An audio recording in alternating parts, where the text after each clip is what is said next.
Muy bien, buenas tardes con todos los presentes nuevamente. Aún seguimos conectados. Por la mañana nos han sorprendido los ponentes con diferentes temas muy variados en relación a lo que es neurociencia, a lo que es didáctica. Entonces nos hemos enriquecido muy bien con estos diferentes temas que nos han presentado los ponentes. A continuación vamos a presentar, tengo el agrado de presentar al docente, doctor Luis Alberto Yarleque Chocas. Buenas tardes.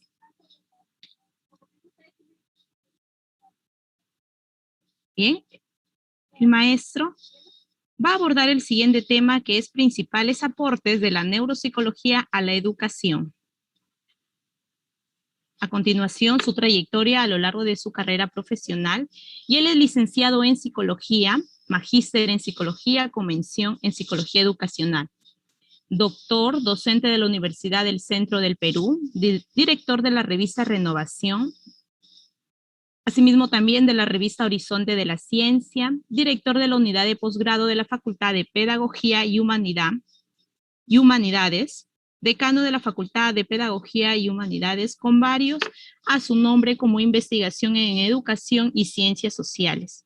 Una educación que conduce a la caverna de Platón, ensayo crítico y artículos científicos, pensamiento crítico, resolución de problemas y comprensión lectora en ingresantes a la universidad, evitación experiencial e indicadores comportamentales frente al COVID-19 en estudiantes universitarios del Perú.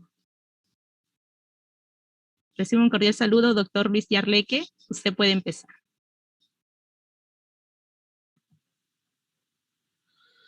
Buenas tardes, tengan todos ustedes dignísima concurrencia. Es para mí un gusto estar con ustedes y compartir una jornada de trabajo. Quisiera que me den el retorno. ¿Se está escuchando claramente lo que digo? Sí, maestro, se escucha muy bien. Ok, muchas gracias. Bueno, gracias también por la presentación, aunque debo aclarar que algunas de las cosas que se leyeron en mi currículo son cosas que ya fui, ¿no? Ya no fui director de la unidad de posgrado, no soy director en este momento. Soy simplemente un docente, investigador de la universidad, reconocido por Concitec, pero muchos de los cargos o cargos que se han leído son cosas pasadas. Bien, eso es una aclaración formal porque no quisiera que se vaya a creer que voy señalando cargos que no tengo.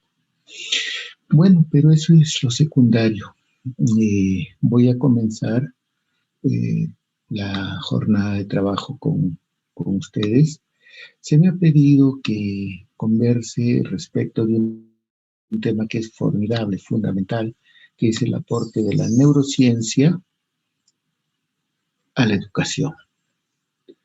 Eh, este tema es muy importante porque obliga al estudiante, al docente, al estudiante posgrado, al docente, al psicólogo, al neurólogo, a interactuar a este respecto.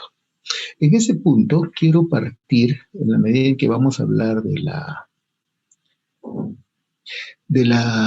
aporte de la neuropsicología a la educación, tenemos que partir definiendo qué cosa es la neuropsicología.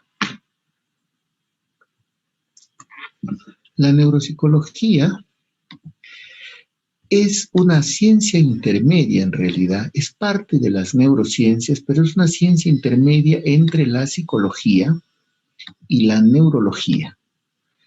Ahora, cuando yo digo eso, normalmente en una reunión, muchas veces las personas dicen, bueno, ahora nos va a hablar de un montón de estructuras cerebrales. No voy a hacer eso en esta reunión. Lo que quiero es definir primero la neuropsicología y ustedes se van a dar cuenta que voy a tratar de aplicar sus aportes, que son muchísimos. Entonces yo voy a tratar de aplicar algunos de esos principales aportes a la educación. Entonces volvamos a nuestro asunto. Decía que la neuropsicología es una rama una parte de las neurociencias y es una ciencia intermedia entre la psicología y la neurología. Esta ciencia especial que integra a la psicología y a la neurología se encarga de estudiar la relación entre la función cerebral, los procesos y fenómenos psíquicos y la conducta en sujetos que viven en un entorno concreto, en una sociedad concreta y en un momento histórico concreto. Pero lo estudia en contexto del cerebro sano o del cerebro lesionado. Vale decir que la neuropsicología estudia esa relación entre la función cerebral, el psiquismo y la conducta en cerebros con lesión cerebral y en cerebros sin lesión cerebral. Ahora bien, una vez que tenemos definido esto, tenemos que entender que los cerebros no son todos iguales, sino que se van, aunque anatómicamente son iguales, se van diferenciando funcionalmente por las experiencias de cada persona. Es decir, cada persona vive en un contexto dado y tiene determinadas experiencias. Cada una de esas experiencias va marcando diferencias en las redes cerebrales que se van formando productos de las experiencias y del aprendizaje. Entonces, aunque nuestros cerebros son anatómicamente similares, nuestra organización cerebral no es igual. Y esto es muy importante, porque dos personas que podrían tener exactamente la misma lesión no van a tener el mismo diagnóstico, como lo vamos a ver más adelante, y peor todavía, el mismo pronóstico. ¿Por qué? Porque el hecho de que yo, por ejemplo, encuentre un sujeto que ha tenido más experiencias de aprendizaje que otro, aunque tengan dos lesiones iguales, hace que el que tuvo más experiencias de aprendizaje tenga mayores posibilidades de restablecer la función dañada. ¿Por qué? Porque esa mayor cantidad de, de aprendizajes también le da mayor cantidad de redes neurales que podrían hacer que se formen puentes que restablezcan, si no total, por lo menos parcialmente la función, mientras que el que ha tenido menos experiencias tiene menos posibilidades de lograr esto. Esto es muy importante. Sí. Profesor Luis, disculpe. Sí. ¿Podría activar su cámara? ¿No se visualiza? ¿No se ve qué cosa a mí o no se ve las diapositivas? No se le ve a usted, no se le ve las diapositivas, muy bien. Ya, ¿no? Es que como yo soy feíto, no necesitan verme mucho, pero por ratos la voy a activar, ¿ya? Como yo soy muy feíto, no quiero que se pierdan conmigo, sino quiero que miren lo que escuchen lo que estoy hablando y que vean lo que estoy escribiendo ahí, ¿ya? Pero de rato en rato lo voy a activar. Es parte de lo que también voy a hablar de otro ratito. Bueno, entonces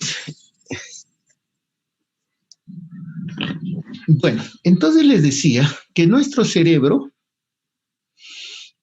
es el órgano más desarrollado, miren lo que voy a decir, el órgano más desarrollado del universo. Y ustedes me dirán, ¿y cómo sabes que es del universo? Bueno, muy sencillo, porque en este momento nosotros, los seres humanos que habitamos la Tierra, hemos logrado el desarrollo que hemos logrado gracias a que tenemos un cerebro. ¿Ok? Todo el hecho de que ustedes estén donde estén, pueden estarme oyendo y cuando abra mi cámara, mirándome, aunque estemos en diferentes lugares del planeta, eso es posible gracias a la tecnología que ha sido creada por la acción de nuestro cerebro.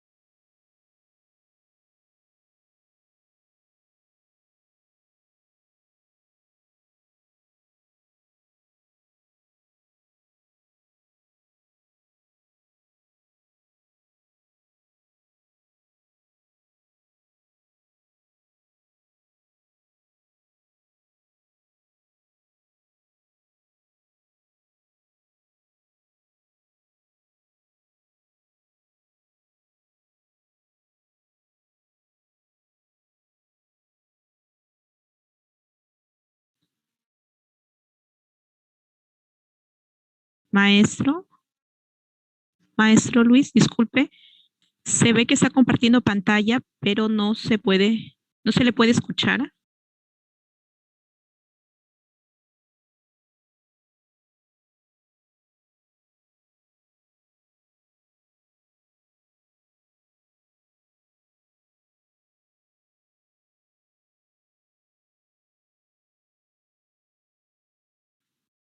Su audio me parece que está grabado. ¿Ahora me escuchan? Sí, ahora sí. Ya, ya. Vamos a ver. ¿Hasta dónde me escucharon?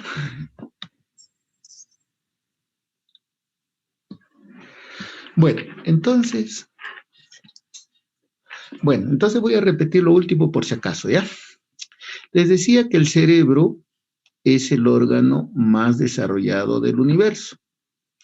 Y les decía de que nosotros, los seres humanos, hemos logrado el avance tecnológico y científico que tenemos gracias a nuestro cerebro, a la función de nuestro cerebro.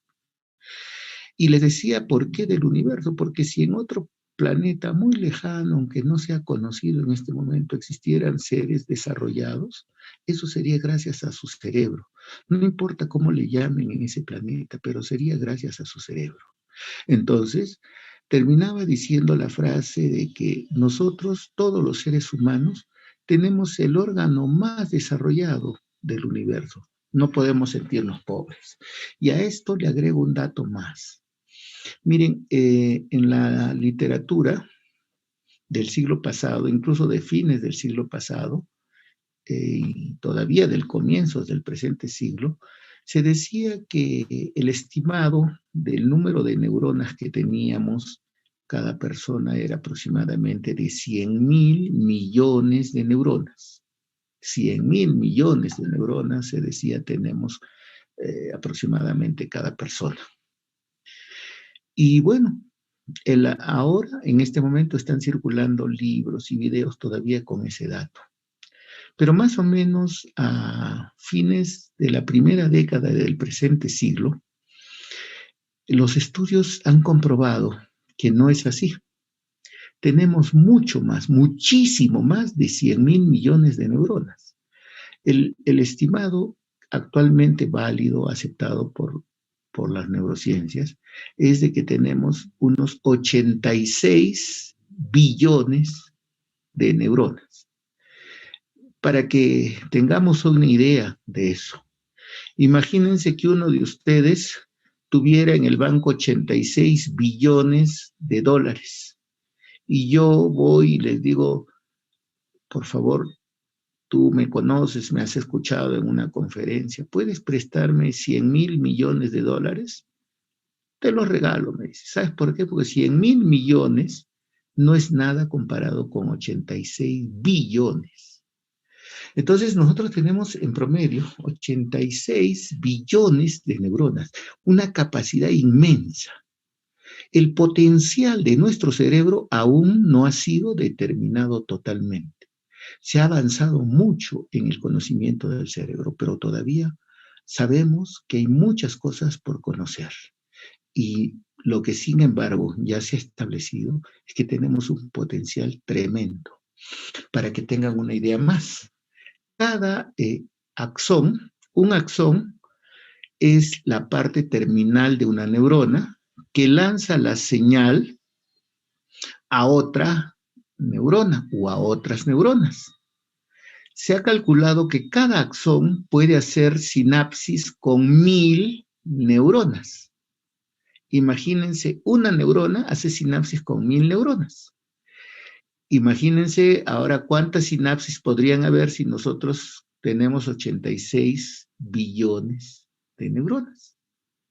De modo que, literalmente podríamos decir que nuestra capacidad cerebral es infinita. Es infinita. Seguimos.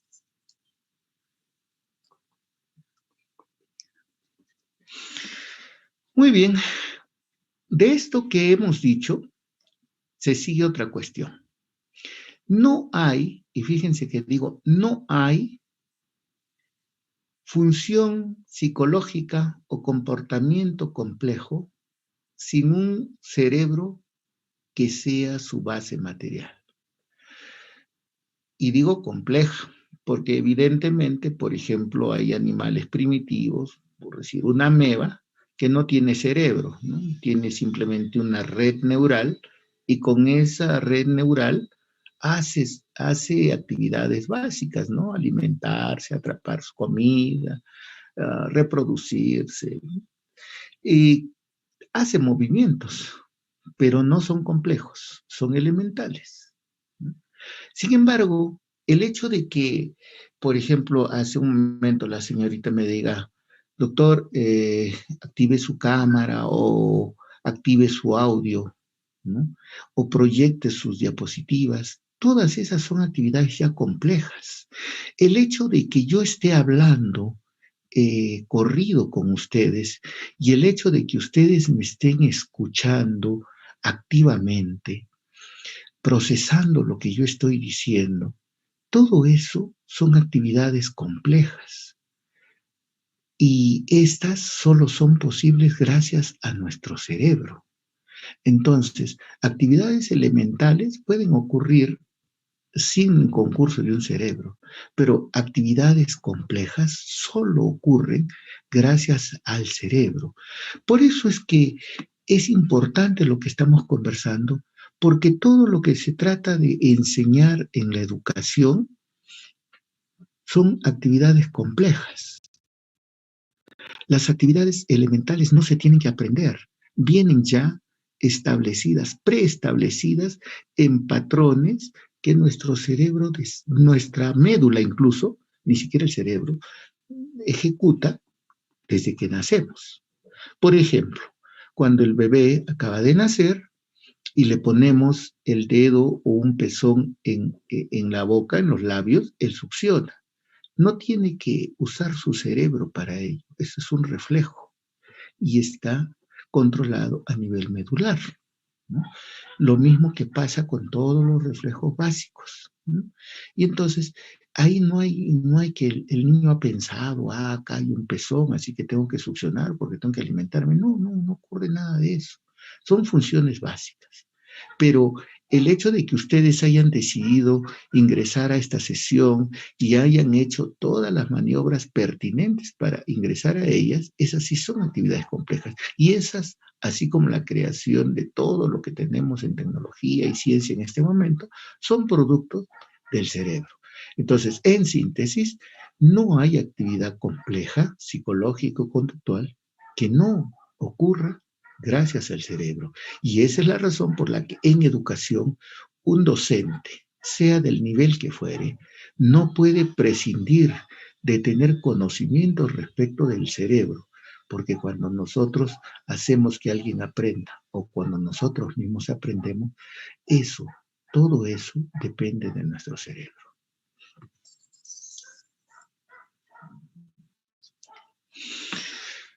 Esto es muy importante porque tenemos que llegar a otra idea muy central dentro de la neuropsicología. El cerebro es un órgano social. Los estudios sobre neuropsicología, ahora se usa bastante las famosas neuroimágenes, ¿no? Se inyectan sustancias reactivas al cerebro y con el ordenador se puede observar qué zonas se activan ante determinadas situaciones a las que se le enfrenta al sujeto.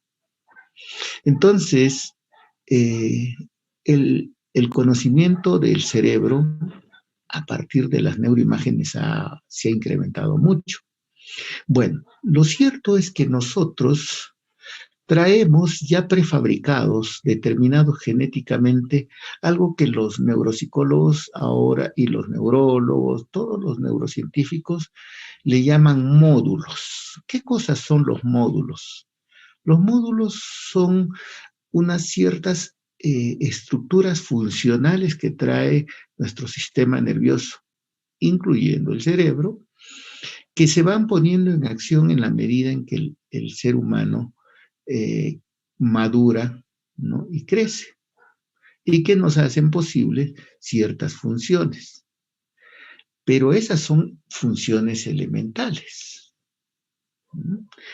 Sin embargo, cuando hablamos de conversar, como lo estamos haciendo, o de escribir, o de leer, o de aprender cosas nuevas, entonces eso el cerebro lo adquiere. ¿Y lo adquiere cómo? En un contexto social.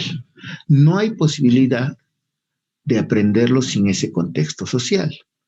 Entonces, la educación misma es un fenómeno social, como lo vamos a ver más adelante.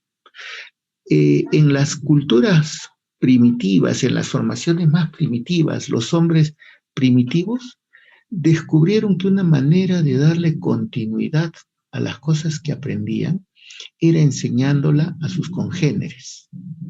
Entonces, de esa manera, lo que yo aprendía se lo transmitía a mi compañero, a los otros miembros de las hordas primitivas. Y poco a poco se fue desarrollando. Probablemente los primeros profesores fueron los viejitos, los que sobrevivían, los que más antiguos eran y ya no podían cazar bien o luchar bien.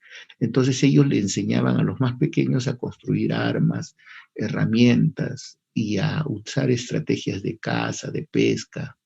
Les enseñaban para que cuando estos crecieran se incorporaran con éxito a la sociedad. Eso hacía que el cerebro obtuviera nuevas y nuevas redes, nuevas y nuevas conexiones. Entonces, el cerebro se ha ido formando y desarrollando funcionalmente a partir del estímulo social a que estaba sometido cada individuo. Tan es así que cuando al cerebro se le priva de la estimulación social, entonces el cerebro empieza a funcionar mal.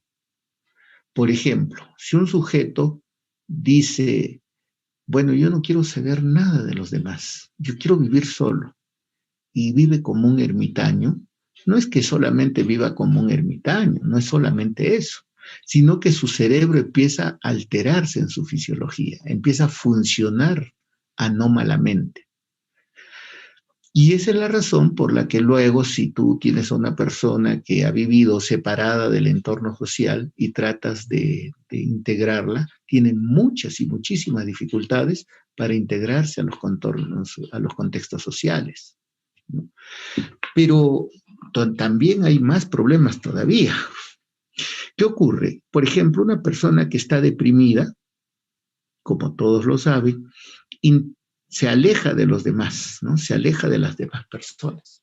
Ese alejamiento hace que su cerebro, como el cerebro siempre necesita estímulos, hace que ese cerebro genere sus propios estímulos. Entonces la persona empieza a recordar. ¿Qué recuerda? Como está deprimida, recuerda los hechos negativos, todo aquello que le afecta. Y por supuesto, eso agudiza más su depresión. Entonces, el ser humano necesita relaciones sociales para aprender, para desarrollarse sanamente, pero por supuesto que necesita relaciones sociales sanas, porque en psiquiatría y en psicología clínica, el psicólogo sabe y el psiquiatra sabe que muchas de las patologías que surgen precisamente porque el individuo está sometido a relaciones sociales conflictivas, nocivas, ahora le llamamos tóxicas, ¿no?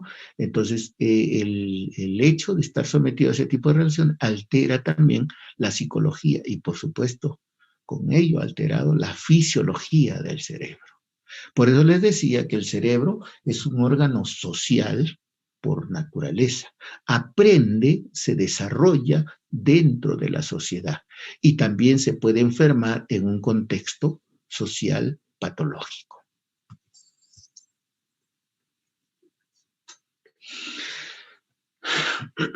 Bien, durante muchos años en la neuropsicología ha habido dos grandes tendencias. Algo que se llamó un enfoque localizacionista y un enfoque que se denominó antilocalizacionista, que implicaba el localizacionismo y el antilocalizacionismo. Fíjense, habían las creencias en el siglo XIX de que cada función cerebral, cada función mental, perdón, estaba localizada en un área específica del cerebro.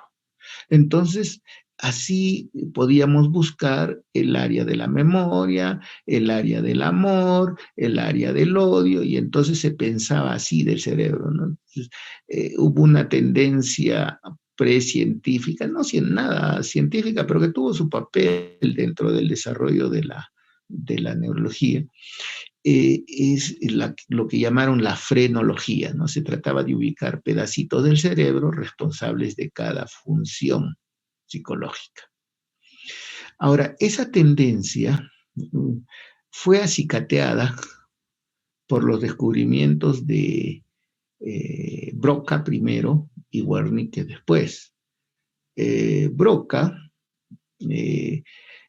tuvo un paciente, el doctor Broca, tuvo un paciente que tenía casi la imposibilidad de hablar. Aunque entendía el lenguaje, no lo podía expresar. Cuando muere su paciente, Broca, porque en ese entonces no estaba prohibido, quitó el cerebro del paciente y este fue enterrado sin cerebro. Resulta que examinó ese cerebro y descubrió una lesión, un daño en la parte posterior de los frontales, el frontal izquierdo, que colinda con la zona temporal, ¿no? Y entonces a esa área se le conoce hasta ahora como el área de Broca. Y se le achacó a esa área como la única responsable del lenguaje hablado. Al comienzo de la siguiente década de 1871, un joven médico también publica otro trabajo con un paciente que sí podía hablar, pero no podía comprender el lenguaje. Y entonces, esta área se denominó el área de Wernicke. Estaba más tirada hacia la zona temporal. Y entonces, estos dos descubrimientos hicieron pensar que efectivamente había una zona encargada del lenguaje expresivo y otra encargada únicamente del lenguaje impresivo. Y así, si seguiríamos investigando, se llegó a creer que íbamos a encontrar una zona del cerebro encargada de cada función psicológica. Hoy día, hemos superado esa creencia, aunque hay algunas personas que no comprenden bien esto que estamos hablando y siguen pensando que hay un pedacito del cerebro encargada de cada función. Frente a esa situación, hubo una tendencia, una reacción a la que se le llamó antilocalizacionismo, que era la idea de creer que no había ninguna parte especializada en el cerebro. Ese es el otro extremo, por supuesto, ¿no? Y entonces estos investigadores plantearon que no importaba cuál fuera el área del cerebro, lo que importaba era cuánto era la extensión del daño para ver el efecto en la psicología y en la conducta del individuo. Ambas, como decía, ambas opciones eran extremas. Y hoy día hemos superado eso y la neuropsicología moderna ya no está ni en el localizacionismo ni en el antilocalizacionismo. Por cierto que las dos posiciones extremas tenían algo de razón y por eso es que la neuropsicología moderna hoy ya reconoce en primer lugar, que no existe una zona específica para cada función, sino que el cerebro funciona primero como un todo, ¿ve? Entonces, ahí una parte de la razón de los antilocalizacionistas. Pero, y aquí viene el pero el cerebro está constituido por estructuras altamente diferenciadas y especializadas. Es decir, que todo el cerebro no funciona igual. El cerebro tiene estructuras altamente especializadas en determinadas cosas. Y estas estructuras que están altamente especializadas, cada una de ellas funciona aportando de un modo distinto a la función psicológica. Aporta de un modo distinto, pero complementarias entre sí estas funciones. De modo que eso que hacemos, por ejemplo, ahora que yo estoy hablando, mi cerebro no está funcionando por pedacitos, sino que todo mi cerebro está funcionando y cada parte de él está aportando de una manera distinta para que se complete la función de explicar lo que estoy explicando. Solo para darles un ejemplo. Miren, yo no podría estar aquí hablando delante de ustedes si, por ejemplo, la formación reticular y el tallo cerebral no estuvieran activando todo mi cerebro y no le estuvieran dando el tono cortical necesario. Entonces, la formación reticular y el tallo cerebral están actuando como un activador, ¿no? de todo mi cerebro. Ya lo activaron, pero no basta con eso, por supuesto. Entonces, como yo tengo que explicarles cosas que no están ahí en la diapositiva, está entrando en acción mi memoria. Todo lo que yo tengo almacenado de mis lecturas, de los estudios que he realizado, etcétera, todo eso entra en acción. Y eso lo he leído, lo he escuchado en conferencias, lo he investigado, etc. Entonces, aquí entran en acción lo que Luria denomina la segunda unidad funcional del cerebro, es decir, los lóbulos temporales, occipitales y parietales. Pero como mucho de eso que he aprendido y está en mi memoria, también ha sido aprendido en ciertas circunstancias, a veces emocionales, también entran en acción ciertas estructuras de la formación límbica. Todo eso está activado en mí. Pero ¿saben qué? No solo eso, sino que en los días previos a esta reunión, yo he venido preparando la presentación de hoy.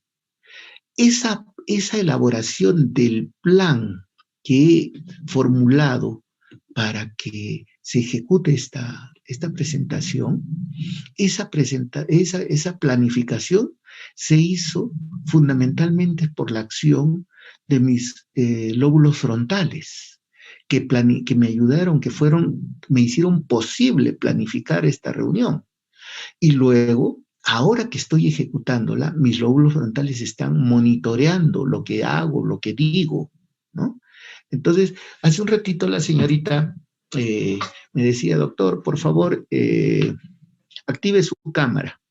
Yo en realidad, claro que soy feíto, pero no lo he activado por una razón sencilla.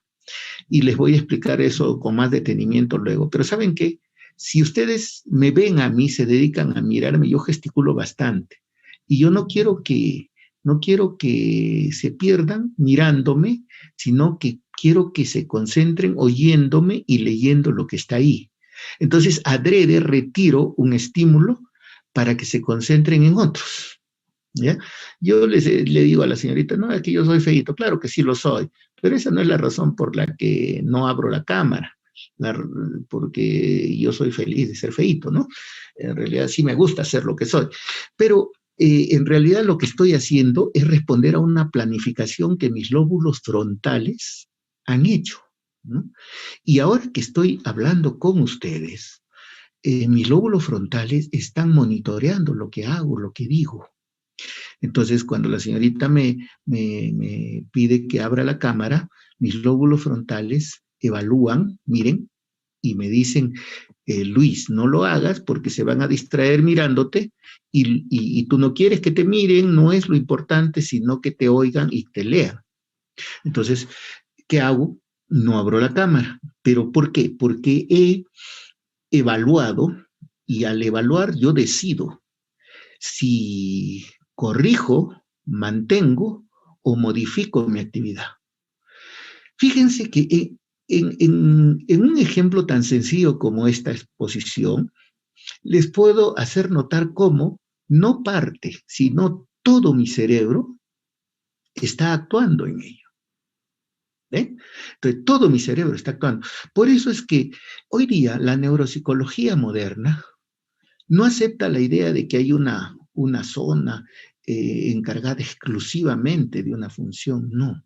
Es cierto que el cerebro tiene zonas altamente especializadas y diferenciadas, cada una de las cuales aporta con una función, pero cuando hacemos algo, nuestro cerebro actúa de modo concertado y muchas estructuras están actuando y cada una de ellas cumple una función diferenciada, pero todas aportan al logro del objetivo. Entonces, no es posible decir, en este momento que estás recordando, esta parte está actuando. No, mentira. Gran parte de tu cerebro está actuando. Cada una de las partes del cerebro está haciendo una tarea distinta, pero complementaria para que ocurra. En este momento, como les hacía notar, cada parte de mi cerebro está actuando de una manera diferente. Cada una de ellas aporta de un modo distinto, pero todas esas partes que están actuando lo hacen de modo concertado para que se cumpla la función de llevar adelante esta presentación. ¿Ve? Entonces, es incorrecto hoy día pensar en una partecita como responsable de una función.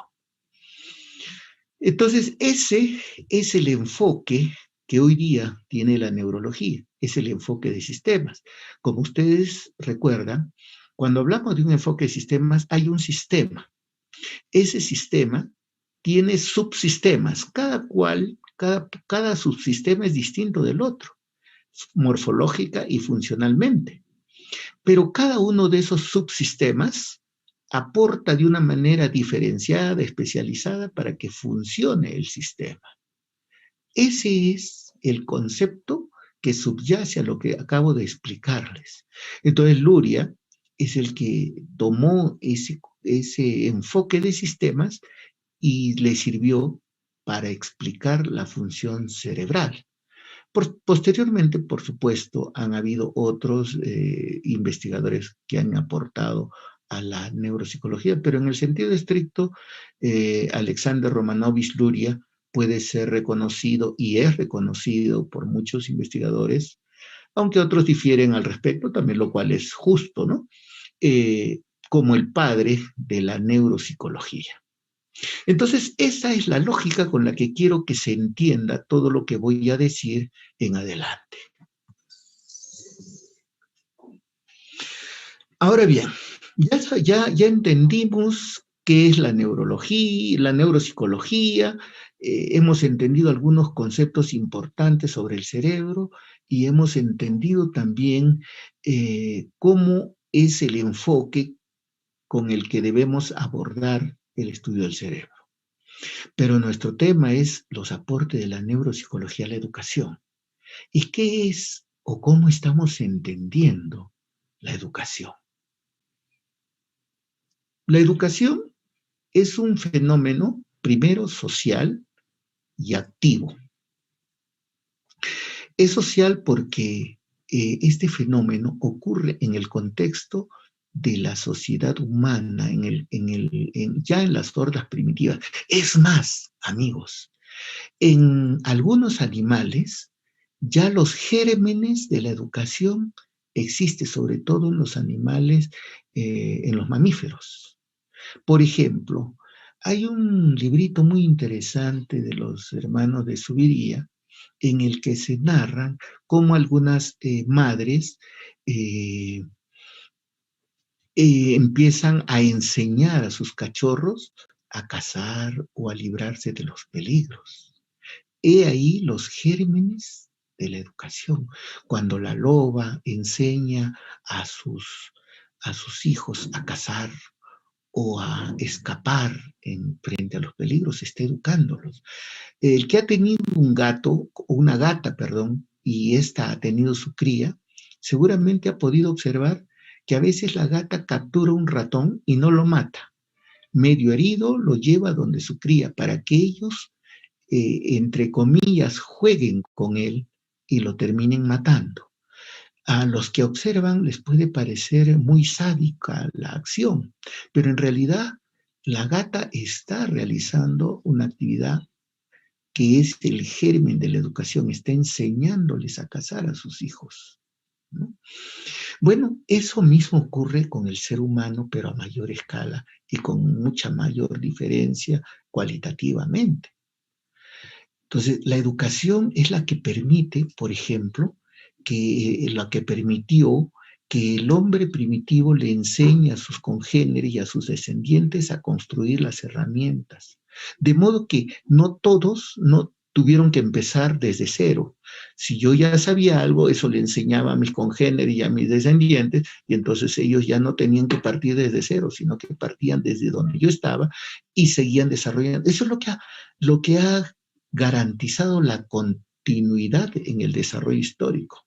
Pero no solo le enseñamos a hacer cosas, le enseñamos a desarrollar acciones, puntos de vista, actitudes, habilidades, incluso enseñamos valores. Hay un librito muy interesante de Darwin que se llama El origen del hombre, en el que él analiza cómo ya en los primates están los gérmenes de lo que luego se llamaría conducta moral, ¿no? Por ejemplo, Darwin narra la historia de unos monos que están huyendo frente a la llegada de una manada de lobos. Pero en ese huir, un monito queda retrasado y ya está a punto de ser alcanzado por el lobo que encabezaba la manada que perseguía, y el monito lanza un grito aterrador. Y entonces uno de los monos más grandes regresa, ¿no? Y Darwin cuenta que le pone un rostro tan feroz al lobo que el lobo se detiene. Y entonces él lo coge de la mano al monito pequeño y lo saca del peligro, ¿no? Entonces, miren, esas conductas de aprendizaje, de defensa, de valores, se originan ya en esos animales y se desarrollan en la sociedad humana. Entonces, la educación garantiza que aquello que hemos aprendido nosotros lo aprendan nuestros hijos y los hijos de nuestros hijos. Eso es lo que hace, pero no solo lo que aprendemos en términos de acción, decía, también nuestras percepciones las aprenden, el lenguaje, las actitudes se aprenden, y eso garantiza que la sociedad se desarrolle. Si nosotros los seres humanos nos hemos desarrollado, es porque podemos transmitir nuestros aprendizajes, nuestros logros a nuestras descendencias y a nuestros congéneres, cosa que no han logrado los otros animales. Hay un estudio muy interesante con monos chimpancés que hace un tiempo, bueno, últimamente no lo he seguido, pero se había hecho un estudio sobre el aprendizaje y la utilización de los monos antropoides del lenguaje de sordomudos. Entonces, se había logrado, los monitos habían aprendido a usar el lenguaje de sordomudos. Pero ahora habían apareado una hembra y un macho, ambos chimpancés que usaban el lenguaje de los sordomudos. Lo que se estaba estudiando, como les digo, no he leído los últimos reportes, pero lo que se estaba estudiando es si esos monos eran capaces de transmitir a su descendencia ese lenguaje. Eso no lo tienen los animales de por sí, lo tiene el hombre, y eso es lo que ha garantizado nuestra continuidad. Y ese es el papel fundamental de la educación, es transformador. Cuando un profesor recibe un estudiante en una asignatura, sea de inicial, primaria, secundaria o superior, ese estudiante implícitamente te está diciendo, transfórmame. No te está diciendo, cuando termine el ciclo o el año académico, quiero estar igualito como llegué acá. No, está yendo para que lo transformes. La educación es una actividad transformadora en esencia.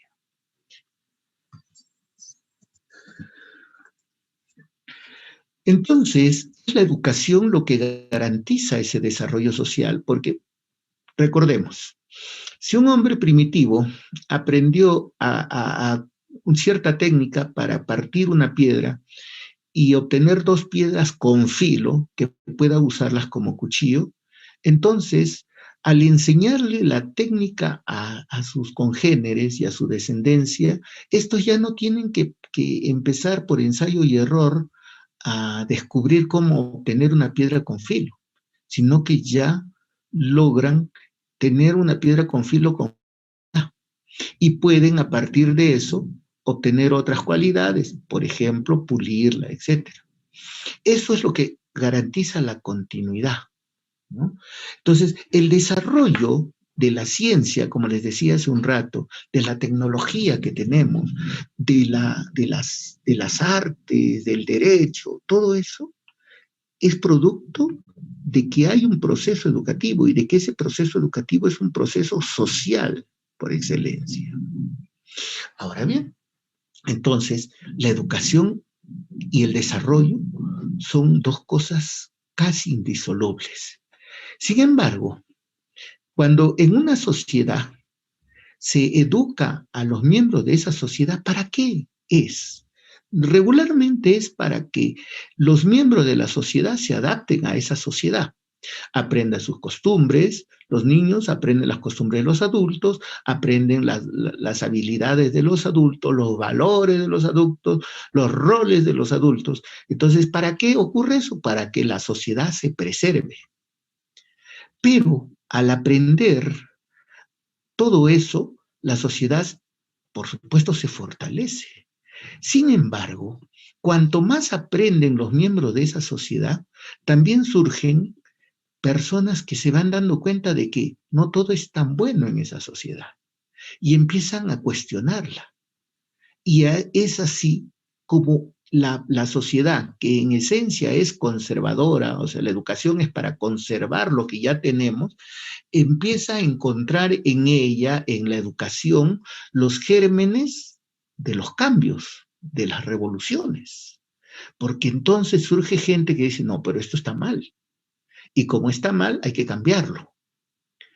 Y entonces ahí surge otro problema. Las clases dominantes en una sociedad se dan cuenta de que la educación es la que dota a los miembros de esa sociedad de los recursos, de las ideas que le hacen cuestionar la formación social. Y entonces las clases dominantes se dan cuenta y dicen, no puede ser. No podemos entonces darle la misma educación a los que dirigen que a los que son dirigidos. Y así es como surgen las diferencias en la educación. Por eso es que en la mayoría de países, felizmente no en todos los países, pero sí en la mayoría de los países del mundo, las clases dominantes se aseguran de que su descendencia tenga una forma de educación orientada a dirigir el país, a dirigir a los demás, mientras que la mayoría debe recibir una educación para aceptar esa dirección y someterse a las decisiones de ese grupo de la clase dominante. Por eso es que la educación no es igual para todos. Esa es la verdadera razón. Entonces, cuando los miembros de las clases dominantes y que están representadas regularmente, normalmente, casi siempre, y digo felizmente casi siempre por el gobierno de turno, siempre nos tratan de convencer de que la educación que está recibiendo el pueblo es buena, ¿no?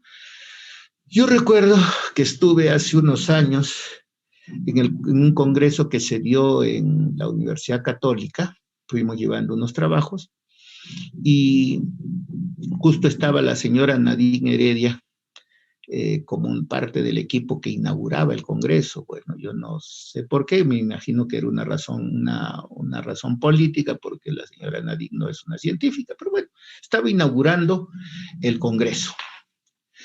Y lo que nos dijo ese día es que había que mantener, aunque haya cambio de gobierno, había que mantener la línea de educación que se estaba ejecutando. Con lo cual, por supuesto, yo estoy en total discrepancia, ¿no? Porque esa educación que se le venía dando, que se le viene dando aún a la población peruana, es una educación que trata de mantener las diferencias entre los que tienen y los que no tienen. Esta pandemia ha acrecentado la brecha entre el que tiene y el que no tiene. Y la educación que está recibiendo nuestra población es una educación tendiente a mantener los fundamentos de esa brecha desde el punto de vista de la educación. Entonces, esa es la razón por la que un maestro, consciente de su acción transformadora y de que así como la educación puede servir para mantener en el atraso a la mayoría, también puede servir para el desarrollo.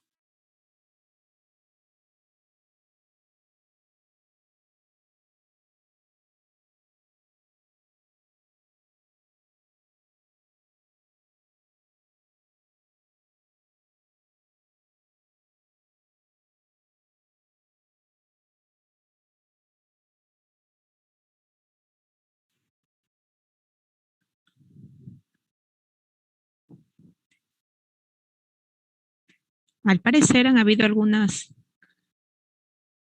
problemas de conexión. Hay que esperar un momento que nuevamente se con el doctor Luis. ¿Ahora se escucha? Sí, sí, doctor. Ya, gracias. ¿Hace cuánto tiempo se me fue Sí, el audio? no, recién. Ahora Ah, sí, ya. sí, unos segundos, no se preocupe. Ya, perfecto. Sí. Ya. Si cuando deje de escucharse, si a veces la conectividad no es tan buena, por favor me lo dice. Ya, muchas gracias. Ok, perfecto. Muy agradecido. Bueno, entonces, de esto que hemos... Disculpe, doctor, ¿puede proyectar nuevamente? Sí. También dejó de proyectar. Perfecto. Ah, ya.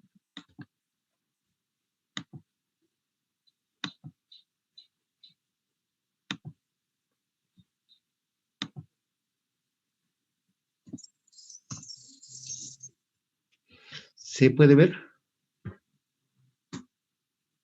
Sí, sí se puede ver, puede continuar. Ya, gracias, muy amable. Bueno, entonces, esos elementos que acabamos de señalar son muy importantes, pero de eso se sigue lo siguiente.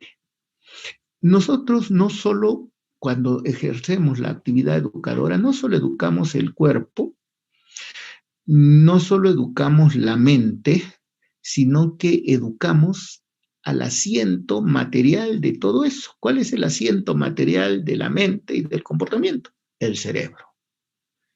El cerebro se educa, no solo se educa el cuerpo. Por ejemplo, vamos a ver la diferencia rápidamente entre una cosa y la otra. Por ejemplo, cuando el niño, el pequeño, aprende a controlar sus esfínteres vesicales, que es lo que primero controla, está educándose el cuerpo del niño, ¿no? Por ejemplo, yo hice algunos experimentos, por supuesto con mis hijos, porque nadie me iba a prestar los suyos para experimentar. Entonces, le dábamos la alimentación a horas fijas y pudimos prever la hora de micción, ¿no? Y entonces pudimos educar el cuerpo del niño. Entonces, el niño puede usar pañales, dejar de usar pañales a menos edad si tienes un cuidado, un orden a ese nivel. ¿Pero qué es eso? Educación del cuerpo, nada más, ¿no? Entonces, sin embargo, tiene un correlato cerebral. ¿Saben por qué? Porque cuando, por ejemplo, el niño aprende a controlar sus esfínteres, en ese momento, la función que antes la controlaba la médula espinal, en el recién nacido, por ejemplo, la vejiga llena lanza una señal que llega a la médula. La médula automáticamente sale la orden para que se abran los esfínteres y el niño evacúa la micción. Pero cuando el niño aprende a controlar sus esfínteres y llega corriendo, ustedes recuerdan a los chiquitines cuando están aprendiendo, llegan corriendo, pichi, pichi, pichi, llegan corriendo. En ese momento, el hecho de que él vaya corriendo pidiéndote que lo hagas ingresar al baño, en ese momento ya la función no está controlada a nivel medular, sino que ha pasado a ser controlada por la corteza cerebral. Entonces ahí vamos viendo cómo una función que estaba en una zona inferior del sistema nervioso, la médula, pasa a la corteza cerebral, ¿no? Entonces no solo estamos educando el cuerpo, sino que estamos modificando la función cerebral. Entonces estamos educando el cerebro. El cerebro ahora se ha hecho dueño de la función de la evacuación de la orina. Y así, cada cosa que va aprendiendo el niño, se va modificando el cerebro, de modo que cada aprendizaje no es aprendizaje solo del cuerpo, es aprendizaje de la mente y del cerebro. El cerebro es un órgano que aprende. Y cuanto más aprende el cerebro, más se desarrolla. Cuanto más aprende el cerebro, más conexiones tiene el cerebro. A eso Iván Pavlov le llamaba conexiones temporales. Hoy día, porque como todavía ha quedado una ojeriza con los rusos, prefieren muchos neurocientíficos llamar conectomas, no importa cómo les llamemos. En realidad, eso ya lo había desarrollado Pavlov en su teoría de la actividad nerviosa superior. Lo cierto es que cuanto más aprendemos, más conexiones tiene el cerebro. Y un cerebro que tiene más conexiones aprende más que un cerebro que tiene menos conexiones. Entonces, cuanto más aprendizaje tiene el niño, más facilidades tiene para nuevos aprendizajes. Miren, y esto es muy, muy importante. Esto que estoy diciendo es muy importante porque miren lo que se deriva de esto. Cuanto más aprende el niño, más posibilidades tiene para nuevos aprendizajes. Y cuanto menos aprende el niño, menos posibilidades tiene para nuevos aprendizajes. De eso se sigue que la pregunta que tenemos que hacernos es, ¿debemos enriquecer o empobrecer la estimulación que recibe el niño? Y este es un pleito que yo tengo hace varios años con el Ministerio de Educación.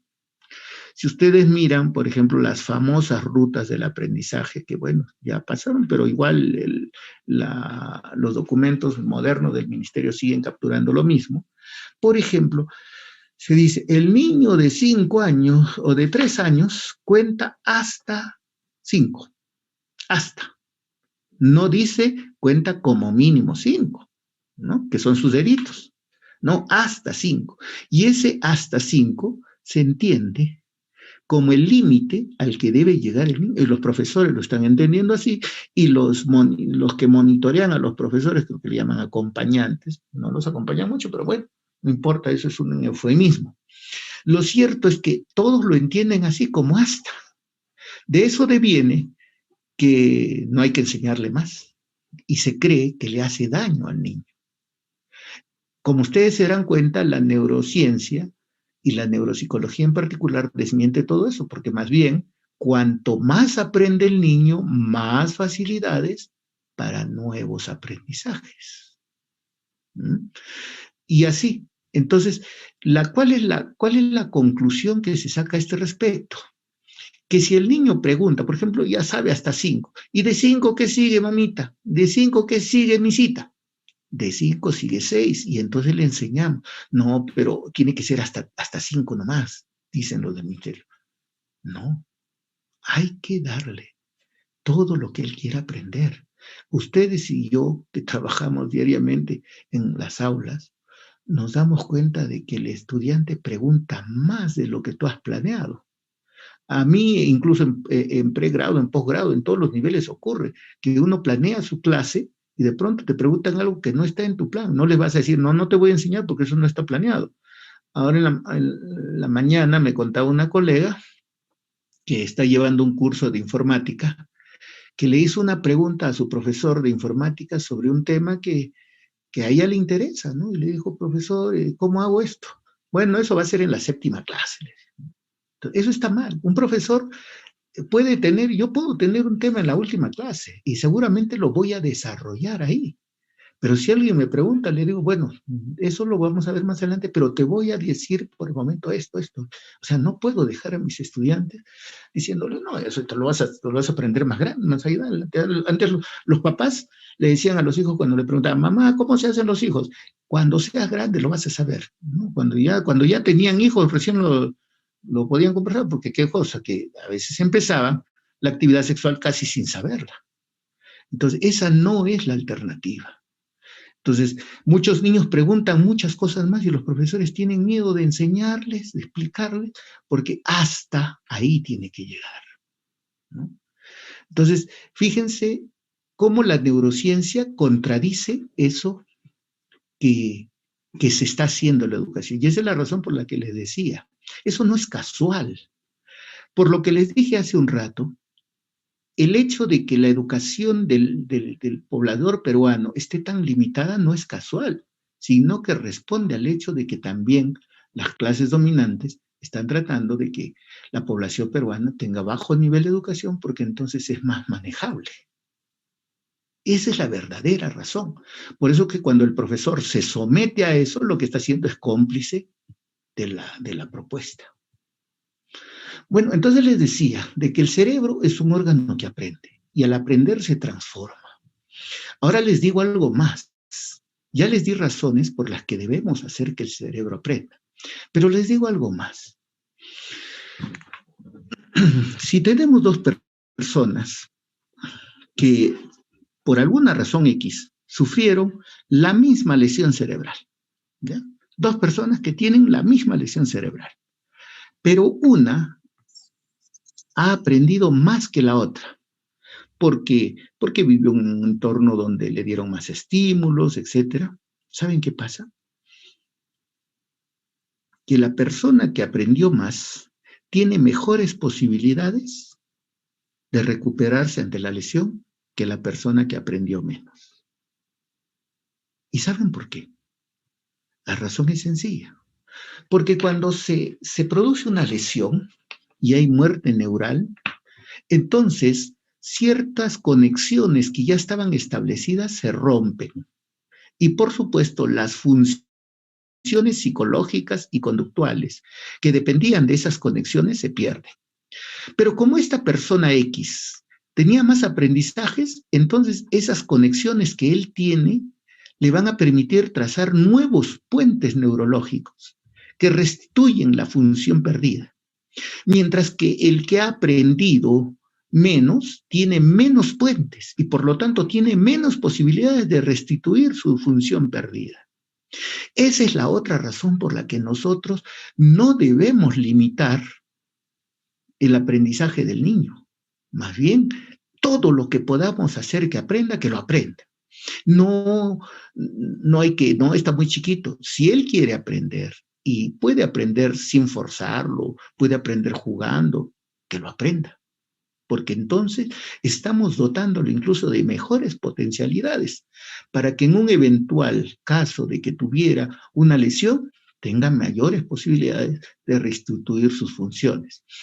Es posible que esa función deteriorada no se restituya al 100%, pero con que se restituya una buena parte, ya ganó respecto del que no tiene posibilidad de restituir la función porque tenía pocos aprendizajes.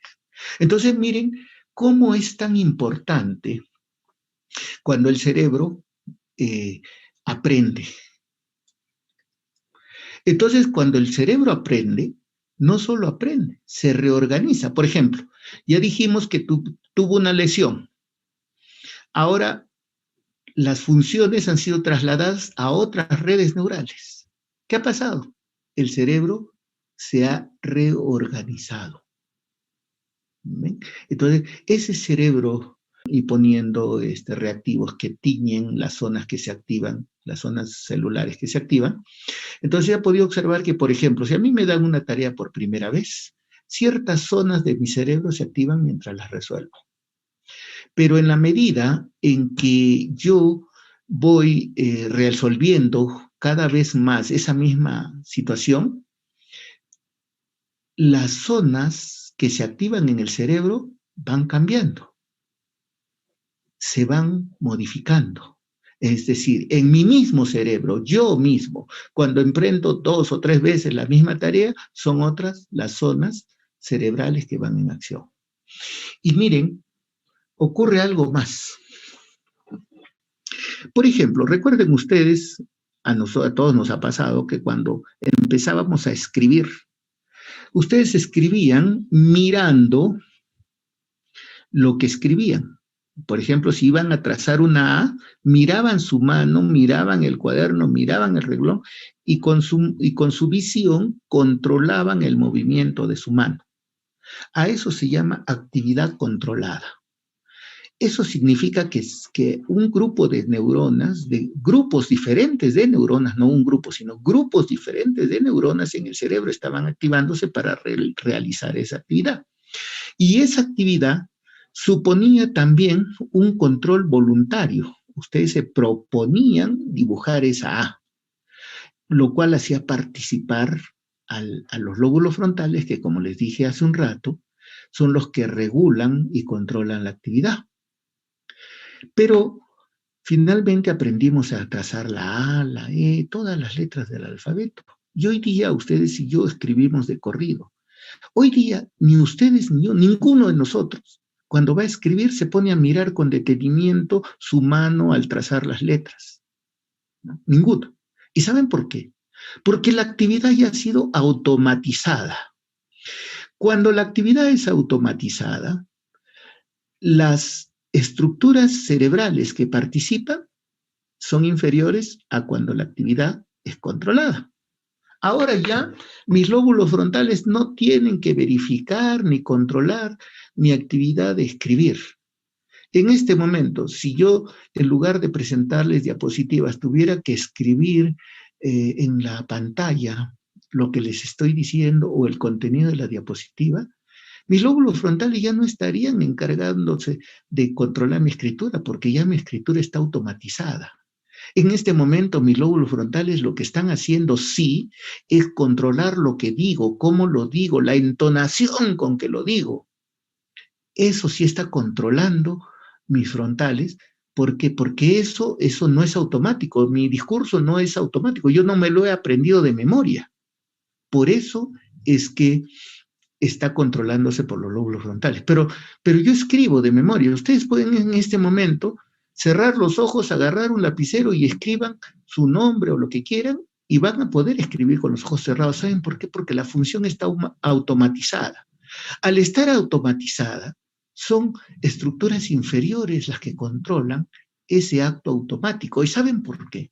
Porque ya se han generado lo que Pavlov llamaba, a eso Pavlov le llamaba estereotipos dinámicos, o sea, son redes neurales que ya están formadas, ya están consolidadas y que controlan nuestra actividad apenas se da la orden. Entonces ya no tengo que vigilarlas, controlarlas. Esa es la razón por la que cuando ustedes, por ejemplo, los que manejan carro, cuando empezaban a manejar el carro y alguien les hablaba, no me hables que me choco. ¿No? Tenían que mirar para hacer los cambios y así cada cosa, ¿no? Después de un tiempo de manejar, poco a poco la actividad se va automatizando. Llega un punto en que estás conversando, estás haciendo tus cambios, pisas el freno, quitas el freno, aceleras, embragas, quitas el embrague, y eso lo haces automáticamente. En ese momento, ya esa actividad ya no está controlada por tus frontales. Sí, el dónde vas a ir, sí, el mirar las calles, las luces, los otros carros, eso sí, porque eso nunca se va a automatizar. Pero, ¿por qué? Porque eso se está moviendo constantemente. Pero el hecho de acelerar o no acelerar, poner el freno, embragar, etcétera, todo eso ya se va automatizando.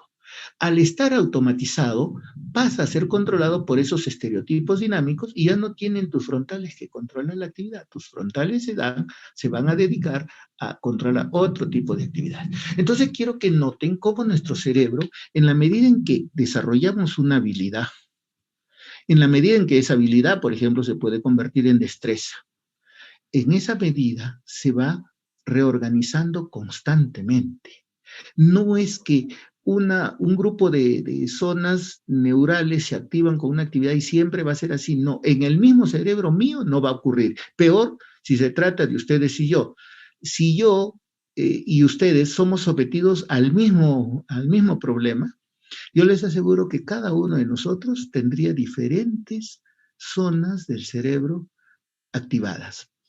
Habría muchas en común, por cierto, pero otras no serían comunes. ¿Por qué? Porque las experiencias que tenemos ya hacen que usemos conexiones que ya tenemos. Y como no tenemos las mismas experiencias previas, entonces así es que se activan diferentes zonas de nuestros cerebros. Esa es la razón por la que un profesor no puede suponer que todos van a aprender igual ni al mismo ritmo. Esa es la razón por la que unos aprenden más rápido y otros aprenden más lento. Esa es la razón por la que un cerebro de un niño que ha sido estimulado con más aprendizajes aprende más rápido que otros, ¿no? Entonces, el Ministerio de Educación como que dice, bueno, para que todos aprendan y que nadie se adelante, a todos le vamos a dar una estimulación pobre, de modo que todos avanzan lentamente. Eso es lo que está haciendo el Ministerio de Educación. Y esa es la razón por la que yo discuto con todo lo que significa lo que están haciendo. Y esa es la razón por la que le digo al profesor, piensa qué significa todas estas propuestas, porque de pronto nos estamos haciendo cómplices de dar una educación empobrecida al estudiante peruano. Seguimos. Hace un rato les hablaba de que cuando el niño nace, la actividad de miccionar, por ejemplo, está controlada por la médula espinal. Y esa es la razón por la que la evacuación de la orina es automática. Entonces, el niño evacúa automáticamente. La vejiga lanza la señal y la médula da la orden de que se abran los esfínteres vesicales y se micciona. Pero una de las tareas de las mamás o de quien haga sus veces es que el niño aprenda a controlar y avise, ¿no? Avise que quiere miccionar. Entonces, cuando estamos trabajando en eso, ¿qué estamos haciendo? Les decía hace un rato, lo que estamos haciendo es pasar el control de la función de micción de la médula a la corteza. A eso le hemos dicho que se llama corticalización de la función.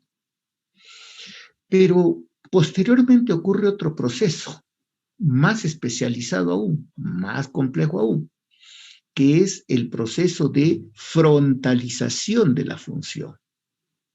Es decir, ahora ya no solo estamos hablando de que la función se va a la corteza, de que la corteza es la que principalmente controla la actividad, sino que ahora estamos hablando de que es la frontalización, es decir, los lóbulos frontales. Los lóbulos frontales empiezan a controlar las actividades. Entonces, las actividades que antes eran controladas por la corteza, ahora son controladas más específicamente por los frontales. Y eso es lo que hace que el niño pase de la actividad espontánea, por ejemplo, a la actividad voluntaria. Por ejemplo, si yo chanco, como acabo de hacerlo, la mesa donde está apoyada la máquina, el ordenador, y si estuviera mi perro al costado, no está, pero si hubiera estado, ¿saben qué hubiera pasado? Él hubiera volteado a mirar qué ha producido ese ruido, cuál es la fuente del sonido. Pero una vez que comprobaba que yo había hecho ese ruido, dejaba de mirar y a otra cosa. Entonces, ¿atraje su atención del perro? Sí, la atraje de modo involuntario. Él no se propuso atender. El estímulo atrajo su atención. Y esa es la atención, la famosa atención involuntaria. Es la que traen los niños cuando van al nacer, cuando van al jardín, tienen esa atención. Pero en la medida en que avanza el proceso de corticalización y iniciamos el proceso de frontalización, empieza a aparecer un fenómeno nuevo, la voluntad. Y entonces el niño quiere atenderme, decide atender. Es lo que no puede hacer mi perro. Mi perro no puede decidir atender, pero el niño sí. ¿Y saben por qué? Porque el niño sí se puede frontalizar, es decir, puede pasar las funciones más elevadas al control de los lóbulos frontales. Y entonces él decide atenderme. Entonces, cuando eso empieza a ocurrir, empezamos a tener una actividad psíquica superior. Ya recordamos a voluntad. No es que los recuerdos empiezan a aparecer en mi mente a partir de otros estímulos que los atraen. No. Ahora yo me propongo recordar. Ahora yo me propongo atender. Yo me propongo pensar. Cuando esto ocurre, ya estamos hablando de el psiquismo superior, a los famosos procesos psíquicos superiores de los que habla Vygotsky. Doctor Entonces, Luis, ¿sí? Disculpe, tiene 2 minutos para culminar su Sí, ponencia, por no. favor. Sí, cómo no. Entonces, esto es muy importante porque, fíjense, los lóbulos frontales tienen una función muy importante en eso que hemos hablado de la planificación, la regulación, la verificación de la actividad y por lo tanto la corrección. También lo tienen, como hemos visto, en la voluntad, pero también lo tienen en la regulación emocional. Fíjense, los estudios han probado que sobre todo en las emociones y en los sentimientos, sobre todo funcionan la formación límbica. ¿Ya? La formación límbica. Pero cuando las emociones son negativas, trabaja sobre todo el núcleo amigdalino. La mayoría de la gente dice la amígdala. Eso es erróneo porque no hay una, sino son 2 amígdalas en el cerebro. Entonces, por eso es que es correcto, es preferible llamarle la formación amigdalina, porque trabajan como un sistema. Entonces, según estas emociones, podrían provocar reacciones emocionales agresivas. Por ejemplo, yo siento molestia, siento cólera y podría agredirte. Pero, como dije hace un rato, el cerebro se educa. Al educar el cerebro, ¿saben qué hacemos? Que 2 estructuras que dependen, que están justamente en los frontales, que son la formación angulada, ¿no? Frontal, y la formación orbitofrontal, ejercen una acción de arriba hacia abajo, controlando a los impulsos que vienen del núcleo amigdalino y hacen que tú, a pesar de que tienes ganas de agredir, no agredas. Y termino diciéndoles, ya se me acabó el tiempo, termino diciéndoles lo siguiente. En los últimos tiempos al profesor, sobre todo de inicial y primaria, se le dice, no le digas que no al niño, que es malo, es negativo decirle que no, no se deben usar palabras negativas, ¿no? Términos negativos. Entonces, no hay que decirle que no, hay que decirle evita hacer esto. Bueno, sí, eso está mal. ¿Sabe por qué? Porque al niño sí hay que decirle que no golpee a su compañero, hay que decirle que no rompa las cosas de su compañero, que no tire aquello, sí hay que decirle que no. Cuando le decimos que no, estamos estableciendo un puente, una conexión entre los frontales y, como les decía, el núcleo amigdalino. Entonces, desde arriba hacia abajo viene una orden bloqueando el impulso de romper o de golpear. Inicialmente el niño no lo hace porque tú, profesor, o tú, papá, mamá, le dices que no lo haga. Pero cuando ya se establece el puente, le das la posibilidad de que más adelante él mismo pueda autorregular su conducta. Entonces, la regulación de la conducta va desde lo exterior, que primero tú le dices que no lo haga, y luego él aprende, porque ya tiene la base neurológica, a autocontrolar y dice, tengo ganas de hacerlo, pero no lo voy a hacer. Entonces, si no haces eso, si no le dices no y no le enseñas al cerebro del niño a regular su conducta agresiva desde los frontales, entonces no lo va a poder hacer. Y lo grave de esto, amigos, es que vamos a tener una sociedad con personas sin capacidad de autorregular sus emociones, sus respuestas emocionales. Eso es peligroso. Pero como estos señores del ministerio que dicen eso no saben nada de neuropsicología, lo dicen. Y creo que quienes lo han ideado sí saben, pero adrede lo están haciendo por las razones que ya expuse hace un rato. Bueno, se me quedó una cosa en el tintero, pero creo que es suficiente, no quiero cansarlos. Y gracias por vuestra atención, creo que es el tiempo que me ha dado la señorita de 2 minutos. Muchas gracias. Muchas Espero gracias haber... también, doctor Luis. ¿Hay algunas preguntas, doctor Luis? ¿Puede responderlas? Sí, por ¿Debe supuesto. nada más? Sí, perfecto. Bien, los participantes nos preguntan si debido al confinamiento social existente, ¿qué influencia producen las funciones del cerebro? Bueno, hice justamente en época de cuarentena un estudio sobre algunas de las consecuencias del confinamiento. Hemos encontrado, por ejemplo, que la cuarentena por pandemia y el confinamiento por consiguiente eleva en niveles muy altos la ansiedad de las personas. El doctor Sánchez hizo un trabajo similar, pero con la población peruana. Nosotros hicimos un estudio con estudiantes universitarios. Miren, en la población peruana en general se han elevado los niveles de ansiedad. Se ha elevado también en los estudiantes universitarios, pero un poco menos. Y acá se saca una primera conclusión.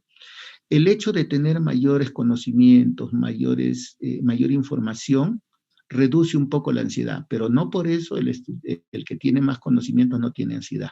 En otras palabras, el primer efecto del confinamiento es elevar los niveles de ansiedad en todos. En unos menos que otros, porque cuando tenemos más conocimientos, eso nos define un poco. El segundo elemento es que se elevan los niveles de depresión. En otras palabras, ahora con confinamiento hay más gente deprimida y más altamente deprimida que cuando no hay confinamiento. ¿Y eso a qué se debe? A eso que les decía al comenzar esta reunión. El cerebro es un órgano social por excelencia. Por eso es que cuando nos privamos de relaciones sociales empieza la ansiedad y la depresión. ¿Qué más pasa con el confinamiento? Se elevan los niveles de somatizaciones. ¿Qué son las somatizaciones? Yo tengo problemas psicológicos y esos empiezan a manifestarse a través de malestares físicos. Entonces se ha notado de que, por ejemplo, han aumentado los dolores musculares, dolores del pecho, dolores por todo sitio, alteraciones en la digestión, alteraciones en el sueño, que son productos, o mejor dicho, subproductos, tanto de la elevación de la ansiedad como de la depresión, y que se manifiestan en el cuerpo, porque no solo quedan en la psicología del individuo. Entonces, cuando el sujeto empieza a sentir malestares en su cuerpo, muchas veces su origen no es físico, sino que es psicológico. Por eso es que está pasando que muchas veces el médico del seguro le dice al paciente, sabe que lo voy a derivar a psicología porque usted está bien físicamente, pero doctor, pero yo siento esto. Sí, claro, que usted lo siente. Entonces lo voy a derivar al psicólogo. ¿Por qué? Porque el problema es que está somatizando. Entonces, Ok. se han registrado varias de esas consecuencias, pero estas son las principales que yo he estudiado en un trabajo que ha sido publicado hace poco. Perfecto. Gracias. También nos preguntados, bueno, comparten uno de los libros de Antonio Damasio titulado "Y el cerebro creó al hombre". Quisieran saber su opinión acerca de esta frase. Muy bien, muy interesante la pregunta, porque en realidad hay una relación dialéctica entre una y la otra cosa. Al parecer, y digo al parecer porque todo, y digo todo, está en el plano de la discusión, de las teorías. Al parecer, en la medida en que fue cambiando las condiciones del antiguo primate predecesor del hombre, ese primate tuvo que irse modificando. Entonces, en primer lugar, empezaron a cambiar las condiciones.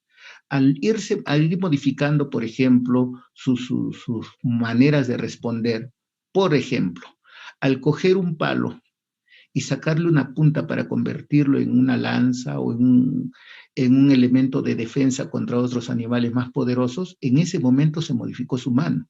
Pero no solo se modificó su mano, sino que se modificó su cerebro, porque ahora se estableció una conexión diferente en el cerebro. Y al modificarse eso, se modificó su percepción, ya no volvió a ver al palo como un palo simplemente, lo empezó a ver como una lanza, como una herramienta. Entonces se modificó su percepción. Al modificarse la percepción, se modificó la comprensión de la situación. Y eso hizo que empezara su cerebro, sus lóbulos frontales, a empezar a anticiparse a los hechos. Y esa es otra de las funciones que tienen los lóbulos frontales, a predecir, a hacer hipótesis sobre los hechos. Y entonces eso volvió a modificar la actividad del hombre, ¿no? Y nuevamente a modificar el cerebro. Entonces yo diría que hay una relación dialéctica medio cerebro, psiquismo y conducta. Una relación dialéctica que va en feedback. Uno alimenta al otro. Por eso, probablemente la frase correcta sería: el hombre fue transformando el medio y al transformar el medio se transformó a sí mismo. Y esa transformación implicaba el cerebro. Y al transformar el cerebro, el hombre se hizo capaz de transformar más su medio. Ok, doctor, gracias.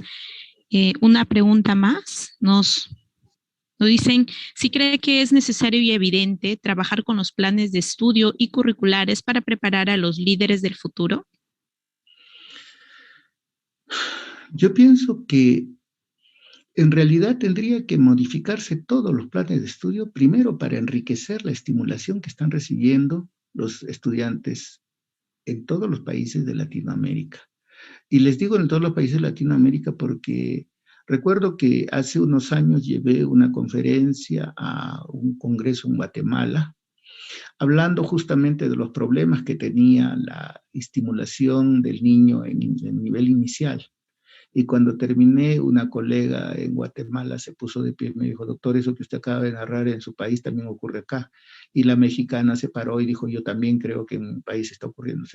Creo que en Latinoamérica tenemos el problema de que la brecha, no solo en la economía entre el pobre y el rico es muy grande, sino que la brecha en la educación también es muy grande.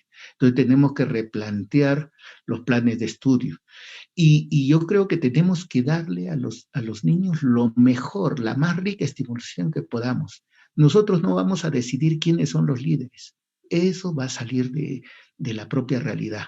Nuestra tarea es darle todo lo mejor y de ahí saldrán los líderes. Pero si no le damos lo mejor, la carencia de líderes va a ser tremenda, terrible.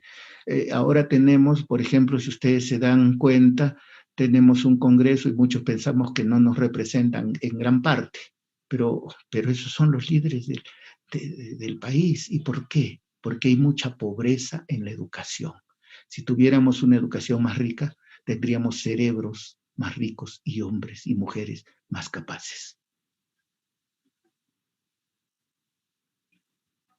Ok, doctor, gracias. Y una última pregunta, ya para ir culminando con la ponencia. Bien, nos preguntan si de retomar las clases presenciales es probable que los estudiantes no realicen actividades físicas con normalidad debido a que ya están en una forma de adaptación al sedentarismo. Muy buena pregunta, porque en realidad la tecnología tiene cosas muy buenas, pero también tiene cosas muy malas. Hace varios años, ya sin pandemia, sin confinamiento, se ha reducido ostensiblemente la actividad física de los niños. Y esto es muy grave porque la actividad física estimula al cerebro. Y cuando hay menos actividad física, hay menos estímulos del cerebro. Entonces, por ejemplo, cuando yo muevo mi mano derecha, estoy estimulando el hemisferio izquierdo. Ese hemisferio izquierdo es el que se encarga del pensamiento lógico, del procesamiento del pensamiento abstracto, de las cuestiones abstractas. Cuando yo muevo mi mano izquierda, estoy estimulando mi hemisferio derecho. Y ese es el que se encarga de procesar las imágenes, las melodías, la secuencia de figura y fondo, etc. Entonces, cuanto menos actividad física tenemos, menos estímulo tiene nuestro cerebro. Hace ya un tiempo que ha disminuido ostensiblemente esa actividad física en el niño porque la mamá a veces le pone el televisor para que vea y no fastidie. Hay mamás que le dan el celular, ya toma el celular y lo tienen al niño pequeñito, 2 años, 3 años con el celular para que no fastidie. Pero el niño no juega. Yo estoy seguro de que muchos de los que me están escuchando no han hecho lo que algunos sí, que también me están escuchando, que hemos jugado en la pista, ¿no? Los varones, fútbol, vóley, y a veces ves chicos con chicas jugando vóley, fútbol, jugando bata, mata gente, y una serie de juegos que teníamos, jugar trompo, las niñas jugaban jazz y los varones también jugábamos jazz y jugábamos con las bolitas, con las canicas. Todo eso eran juegos, todos esos eran juegos que estimulaban enormemente nuestro cerebro. Incluso en aquella época había la falsa creencia, a las niñas les quitaban los jazzes las maestras, porque alguien por ahí les había dicho que eso hacía que la letra sea fea, lo cual es totalmente incorrecto, porque el jugar jazz era una actividad que implicaba un movimiento motor visomotor fino, altamente de precisión, igual que cuando los niños jugábamos con las bolitas, ¿no? Para jugar las canicas había que tener precisión. Entonces, pero jugábamos y el cerebro recibía buena estimulación motor y eso constituía la base, las conexiones que daban fundamento a la actividad cognitiva. Desde hace tiempo se ha empezado a perder eso. Yo converso con muchas mujeres y les digo, no hagas eso, no le des el celular al niño. No, es que así me deja hacer mis cosas. Sí, pero a cambio de que te deje hacer tus cosas, estás sacrificando el desarrollo de tu hijo. Sobre todo en Lima, hay más de eso. Ahora, yo no entiendo que a veces por ejemplo, ayer estaban hablando de que se ha reabierto la actividad en algunos colegios, la presencial. Pero dicen, pero los estudiantes no pueden jugar, no. Es más traumático para un niño que lo pongas a 2 metros de otro niño y le digas, pero no puedes jugar, ¿ah? Es tan más traumático que tenerlos a distancia. Entonces eso tienen que evaluarse bien. En realidad el niño sí necesita una intensa actividad motriz. Y cuanto más actividad motriz, mejor su posibilidad de desarrollo. Entonces, lo que sí, yo creo que el ministerio, por ejemplo, va a tener que ir evaluando que se generen las condiciones de sanidad, de salubridad, para que empiecen a retomarse las clases presenciales. Pero yo he sostenido, por ejemplo, respecto de esto de la actividad motriz, que el profesor de educación física no debería estar en secundaria solamente. Oficialmente ahora hay la disposición para que esté en primaria, pero debería estar desde inicial. Desde inicial debería estar el profesor de educación física. Entonces, en síntesis, estimados amigos, creo que hay que trabajar mucho a ese respecto y creo que sí van a haber muchas dificultades. Los niños que no han desarrollado actividad física van a tener menos desarrollo y hay que recuperar eso, hay que recuperar ese tiempo perdido. Felizmente algunos estudios sugieren que sí se puede recuperar, no hay, no hay el tiempo como para bloquear el desarrollo de esas funciones, pero hay que recuperar eso. Ayer escuchaba como no recuerdo exactamente en qué región, han empezado a vacunar de 12 a 18 años y les estaban reclamando, la periodista reclamaba, ¿por qué lo hacen? Si estamos recién en edades más altas. Bueno, los periodistas están contra todo lo que haga el gobierno, ¿no? Y por otras razones. Pero en realidad, si nosotros lográsemos vacunar a los niños desde 12 años, tendríamos más tranquilidad para que vuelvan y que retomen la actividad física de la manera más intensa posible. Como les digo, la actividad física estimula el cerebro y esos estímulos del cerebro se convierten en la base para los desarrollos cognitivos y morales que hemos hablado en esta reunión. Así es, doctor Luis. Muchas gracias. Gracias por este tiempo en el cual nuevamente nos ha enriquecido hablándonos acerca de las funciones tan maravillosas que tiene el cerebro. Muchas gracias, doctor Luis.